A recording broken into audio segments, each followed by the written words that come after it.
நம்முடைய பெரியவர்கள் நமக்கு சொன்னது என்னன்னா, நம்ம கிட்ட இருக்கிறதுல எது உயர்ந்ததோ அத வச்சு நம்ம உபசரிக்கணும். நம்ம வீட்ல நமக்கு வந்து நல்ல புதுசா சுட சுட சாப்பாட்ட வச்சுட்டு, வீட்டுக்கு வந்த விருந்தினருக்கு வேணும்னே 2 நாள் சாப்பாடு எடுத்து போடுவோமா? வாய்ப்பே இல்ல. அது இல்ல. நம்ம வேணா பழைய சாப்பாடு சாப்பிட்டுக்கிட்டு, வந்தவங்களுக்கு புதுசா சுடுசோறு தானே செஞ்சு போடுவோம் இல்லையா? அதானே நம்மளுடைய முறை. அடிப்படை நாகரிகம்ங்கிறது. அப்ப இருக்கிறதுல எது அதிகமாக சிறப்பானதோ அத அவனுக்கு குடுக்கணும். முருகனுக்கு நாம வழிபாட்டின் மூலமாக செய்யறது என்னன்னா, நம்ம கிட்ட இருக்கிற பெரிய ஒரு அர்ப்பணிப்பு, அன்பை அவனுக்கு காலடியில குடுக்குறோம். அடுத்தது நம்முடைய அறியாமைய அவன் காலடியில குடுக்குறோம்பாங்க.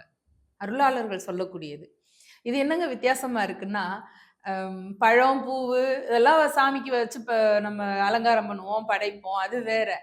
ஆனா, அவன் காலடியில கொண்டு போய் நம்ம கொட்டுறது என்னன்னா, நம்முடைய ஆணவம், கன்மம், மாயை, அறியாமை. நமக்கு ஒண்ணு தெரியாம இருக்குதுன்னா, அத கொண்டு போய் கொட்டுவோம். ஏன்னா, அதுதான் சரணாகதி. முருகனுடைய தைப்பூச நாள்ல நம்ம செய்யக்கூடிய இந்த வழிபாட்டை எல்லாம் நீங்க யோசிச்சு பாருங்களேன். காவடி எடுப்போம், ம். அலகு குத்திக்குவோம், தீ மிதிப்போம், மலை ஏறி போவோம், பாத யாத்திரை போவோம். இதெல்லாம் மனசுல ஒரு பக்கம் வச்சுக்கோங்க. இதனுடைய அடிப்படையா நம்ம எங்க அப்படி போவோம்? ஒவ்வொருத்தரும் ஒவ்வொரு வேலை செய்றோம்னா, அந்த வேலைக்கு தகுந்த ஒரு ஆடை அணிஞ்சுக்குவோம்.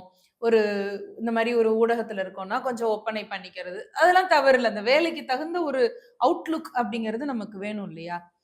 ஆனா இந்த அவுட்லுக்கோ, இந்த முகப்பூச்சோ இல்லாம ஒரு இடத்துல இருப்போம். உண்மை. எங்க இருப்போம்? வீட்ல. ஆமா. நம்மள சேர்ந்தவங்க கிட்ட, நம்ம பிள்ளைங்க கிட்ட, நம்ம வந்து நம்ம முகப்பூச்சு நமக்கு தேவை கிடையாது. நம்ம வந்து ஒரு ஃபார்மலான ஒரு ஆடை அப்படிங்கிறது தேவையில்ல. இயல்பா நம்ம எப்படி இருப்போமோ அப்படிதான் இருப்போம். இன்னும் சொல்லப்போனா, யார்கிட்ட ரொம்ப நம்மளுடைய சர்வசாதாரணமான எல்லாருக்குமே வந்து ஒரு அலங்காரம் பண்ணிக்காத ஒரு முகம்ன்றது ஒண்ணு இருக்கும்ல. அதோட நம்ம தைரியமா யார போய் பார்ப்போம்னா, நம்மள பெத்தவங்கள. ம்.